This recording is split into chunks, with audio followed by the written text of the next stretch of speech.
அவைக்கு தலைமை தாங்கும் தலைவர் அவர்களுக்கும் நாம் வணக்கத்தை தெரிவித்துக் கொண்டு, மிக முக்கியமாக இந்த நிதி இழப்பானது நாட்டிலே ஏற்பட்ட ஒரு துயரமான ஒரு விடயமாகத்தான் நாங்கள் பொருளாதார ரீதியாக பார்க்க வேண்டியிருக்கின்றது. உண்மையிலே இது ஒரு தோல்வியில் முடிந்த அல்லது தோல்வி நிலையால் ஏற்பட்ட விளைவாகத்தான் நாம் பார்க்கின்றோம்.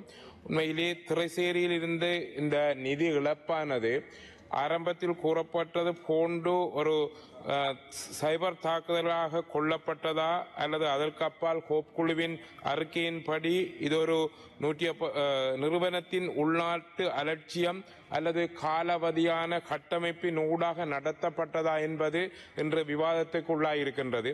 உண்மையிலே எந்த விடயங்கள் சொல்லப்பட்டாலும் இந்த நாட்டுக்கு இது ஒரு இழப்பாக கருதப்பட வேண்டிய தேவையும், இந்த பொருளாதார கட்டமைப்பு விடயங்களில் அலட்சியமற்ற தன்மையும் ஒரு நிர்வாக திறமையான விடயமும் பேணப்பட வேண்டும் என்பதை இந்த சம்பவம் சுட்டிக்காட்டுகின்றது.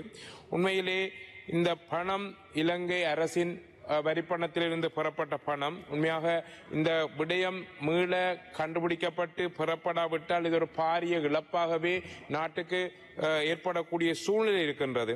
இதன் ஊடாக மிக முக்கியமாக இந்த கட்டமைப்பின் ஊடான திறனை விருத்தி செய்வதன் மூலம் எதிர்காலத்திலே இவ்வாறான விடயங்கள் நடக்காது, நாட்டிலே ஒரு பொருளாதார நெருக்கடிகள் மேற்கொள்ளப்படாத அல்லது பொருளாதாரத்துக்கான ஒரு நெருக்கடி சூழ்நிலை உருவாகாத சந்தர்ப்பம் உருவாக்கப்பட வேண்டும். இவற்றின் மூலம் தடவியல் மற்றும் குற்றவியல் விடயங்கள் அடையாளம் காணப்பட்டு திருடப்பட்ட பணத்தை மீள்கொண்டு வருவதற்கான ஏற்பாடு செய்யப்பட வேண்டும். மற்றும் இந்த சட்ட நடவடிக்கைகள் சைவ குற்றங்கள் அல்லது இவ்வாறான அலட்சியமான அல்லது ஒரு காலாவதியான திட்ட அமைப்பின் ஊடாக எதிர்காலத்தில் நடைபெறாது பாதுகாப்பதற்கான நடைமுறைகளையும் விரிவாக தேசிய தணிக்கை அறிக்கையும் இடப்பட வேண்டும் என்பதே உண்மையாகவே எங்களது கோரிக்கையாக இருக்கின்றது. எவ்வாறான விடயங்கள் சொல்லப்பட்டாலும் இந்த இழப்பினை ஏற்றுக்கொண்டு அதற்கான பொறிமுறையினை உருவாக்கி எதிர்காலத்திலே இந்த நாட்டுக்கு இவ்வாறான நெருக்கடிகள் ஏற்படாத பாதுகாக்க வேண்டிய பொறுப்பு அரசு நழுவிக்கொள்ளக்கூடாது என்ற கோரிக்கையை முன்வைத்துக் கொண்டு இந்த விவாதத்தின் ஊடாக எமது மாவட்டம் அல்லது இனம் சார்ந்த விடயங்களையும் இடத்திலே முன்வைக்க வேண்டிய பொறுப்பு இருக்கின்றது. உண்மை மிக பிரதானமாக இந்த செம்மணி விவகாரத்திலே 480க்கும் மேற்பட்ட மனித எச்சங்கள் அடையாளம் காணப்பட்ட பின்பாக இன்னும் ஆகஸ்ட் 4ஆம் தேதி மீண்டும் அதற்கான அகழ்வு பணிகள் ஆரம்பிக்கப்பட்டிருக்கின்றது.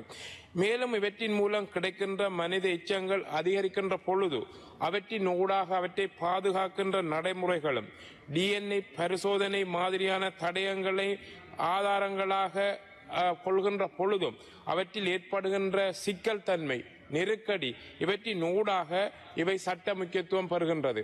எதிர்காலத்திலே இவ்வாறு அதிகரிக்கின்ற இந்த மனித எச்சங்கள் அல்லது DNA பரிசோதனை முறைகள் மூலம் ஒரு நெருக்கடியான சூழல் ஏற்பட்டு அவற்றின் ஊடாக இந்த சாட்சியங்கள் அடையாளங்கள் மறைக்கப்படாமல் இருப்பதற்கும் தமிழ் மக்களுக்கான ஏற்பட்ட இந்த நெருக்கடிகள் மறைக்கப்படாமல் அல்லது இல்லாதொழிப்பதற்காகவும் பல விடயங்களை இந்த அரசு முன்கொண்டு செய்ய வேண்டிய பாரிய பொறுப்பு இருக்கின்றது.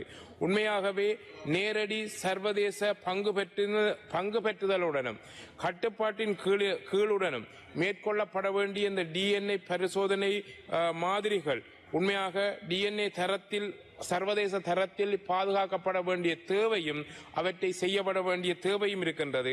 இவற்றை ஒரு சாதாரண மனித எச்சங்கள் அகலும் பொறிமுறைகளாக கொள்ளாது ஒரு இனத்துக்கு ஏற்பட்ட மிகப்பெரிய அவலமாகவும் இனப்படுகொலையாகவும் அடையாளப்படுத்தி எதிர்காலத்திலே இவ்வாறான நடைமுறைகள் இடம்பெறாது இருப்பதற்கு இவற்றில் ஈடுபட்ட குற்றவாளிகளை தண்டிப்பதற்கும் இவற்றினை ஒரு சிரத்தையான முறையிலும் சர்வதேச ஒரு கட்டுப்பாட்டு முறையிலும் சர்வதேச பங்கு பெற்றுதல் ஊடாக இவற்றை செய்ய வேண்டும் என்று நான் இந்த இடத்திலே கேட்டுக்கொள்கின்றேன். உண்மையிலே எமது இனத்துக்கு ஏற்பட்ட பல அழிவுகளில் இன்று ஒரு அடையாளப்படுத்தப்படுகின்ற ஒரு சாட்சியமாக ஒரு ஆவணமாக இருக்கின்ற இந்த சிந்துபாத்து செம்மணி படுகொலையின் ஆதாரங்களை மிக சிரத்தையுடன் ஒரு மனிதநேயத்துடனும் மனிதனுக்கான ஒரு நீதிக்கான ஒரு பொறிமுறையாகவும் கொள்வதற்கு இந்த அரசு மிக உறுதியான நடவடிக்கை எடுப்பதற்காக சர்வதேச பங்கு பெற்றுதலை சர்வதேச கட்டுப்பாட்டின் கீழ் சர்வதேச பாதுகாப்பு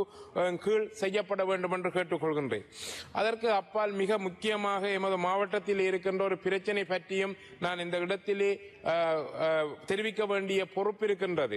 உண்மையிலே எங்களுடைய மயிலத்தமடு மாதவனை பிரதேசத்திலே நேற்று எங்களுடைய விவசாய கால்நடை அமைச்சர் அவர்கள் சொல்லியிருந்தார். இந்த மயிலத்தமடு மாதவனை சம்பந்தமான ஒரு உறுதியான அல்லது எழுத்து மூலமான அல்லது ஆதாரங்கள் இல்லை என்று.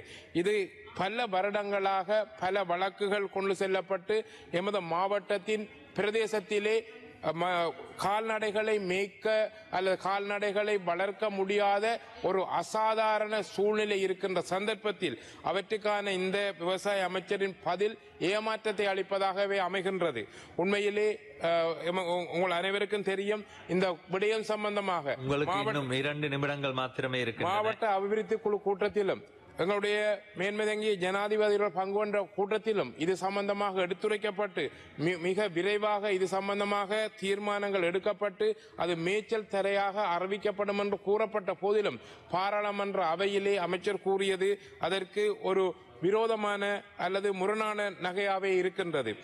அதற்கு அப்பால் அந்த பிரதேசத்திலே காலங்காலமாக கால்நடைகளை வைத்திருக்கின்ற அந்த மக்களுக்கான நீதியான தீர்வு கிடைக்காத போது இவ்வாறான பல நடவடிக்கைகள் தமிழ் மக்கள் மத்தியிலே சந்தேகங்களையும் ஒரு நம்பிக்கையற்ற தன்மையை உருவாக்கின்றது. அது மட்டுமல்லாது நாம் இந்த மாவட்ட அபிவிருத்தி குழு கூட்டத்தில் எடுத்துரைத்த இந்த 2வது விடயம் எங்களுடைய முந்தனையார் சம்பந்தமாக கித்துள் உருகாம இணைப்பு சம்பந்தமாக கூட கடந்த மாவட்ட அபிவிருத்தி குழு கூட்டத்திலே ஆராய்கின்ற பொழுது அதனுடைய அந்த பீசிபிலிட்டி ஸ்டடிக்கான முன்னேற்றம் ஒரு வீதமாக காணப்படுகின்றது. ஆகவே இந்த விடயங்கள் அரசியல் தீர்வு அற்றொரு தன்மை அதற்கு அப்பால் பொருளாதார ரீதியாக ஒரு வளம்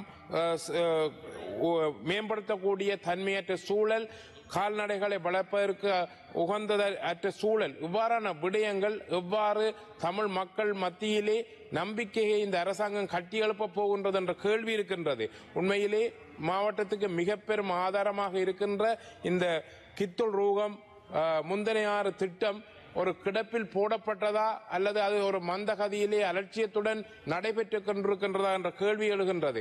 இவ்வாறான சூழ்நிலைகளிலே பொருளாதார ரீதியான விடயங்கள் பாரிய அளவு எதிர்கால சந்ததியினை இலக்காக வைத்து அவற்றை முன்னிறுத்தி கொண்டு செல்வதற்கான திட்டங்கள் அங்கு மொத்தமாக இல்லை. விவசாயம் கால்நடை மீன்பிடி தொழில் சம்பந்தமான எதிர்கால திட்டங்கள் மாவட்ட அபிவிருத்தியிலே மிக நிதர்சனமாக நேரம் அப்பால் இந்த பொருளாதார கட்டமைப்பில் ஏற்படுகின்ற நெருக்கடிகள் இவையெல்லாம் தமிழ் மக்கள் மத்தியிலே ஒரு நம்பிக்கை இனத்தையும் எதிர்காலத்திலே நிச்சயற்ற தன்மை ஏற்படுவதை தடுப்பதற்காக இந்த அரசு உரிய நடவடிக்கை எடுக்க வேண்டும் என்று கேட்டுக்கொள்கின்றேன். நன்றி. கௌரவ கந்தசாமி பிரபு அவர்கள், உங்களுக்கு ஒதுங்கப்பட்டிருக்கும் நேரம் 10 நிமிடங்கள்.